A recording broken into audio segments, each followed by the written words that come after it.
Hello. എവിടെ? കുറെ നാളായല്ലോ നാട്ടിലൊക്കെ വന്നിട്ട്. ഫ്ലൈറ്റിലാണോ ട്രെയിനിലാണോ വന്നേ? ട്രെയിനിലാ. ഫ്ലൈറ്റിൽ വരാനല്ലേ പെട്ടെന്ന് എത്തില്ലേ അല്ലേ? ട്രെയിനൊക്കെ തിരക്കും കുറേ ആൾക്കാരും അല്ലേ? പൈസ കൂടുതലായിരുന്നോ ഫ്ലൈറ്റിൽ? ഏ ആ ആ ആ ആ. പിന്നെ എന്തൊക്കെയുണ്ട്? സുഖം. പഠിപ്പൊക്കെ എങ്ങനെ പോണു? അല്ല, തടി വെച്ചു തോന്നുന്നു. നല്ലപോലെ തടി വെച്ചിട്ടാ. അവിടുത്തെ ബോംബെയിലത്തെ ബർഗർ തീറ്റയാണെന്ന് തോന്നുന്നു.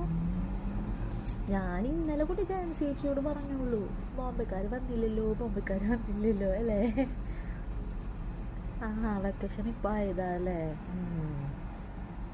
പിന്നെ മുടിയും പണ്ടത്തെ പോലെ ഒരു കട്ടിയില്ല കേട്ടാ. പണ്ട് മോളുടെ മുടി കാവ്യമാധവൻ്റെ പോലെയായിരുന്നു. കളറും മുടിയും. ഇപ്പോൾ തടിയും വെച്ചു, കളറും പോയി. അവിടെ മുംബൈയിൽ ഭയങ്കര വെയിലാ തോന്നൂലേ അല്ലേ?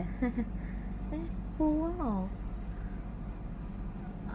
പറഞ്ഞത് വിഷമായിട്ടില്ലല്ലോ. പറഞ്ഞത് വിഷമാക്കണ്ട കേട്ടാ. നമ്മള് എൻ്റെ മോളെ പോലെ തന്നെയാട്ടാ ഞാൻ പറഞ്ഞത്.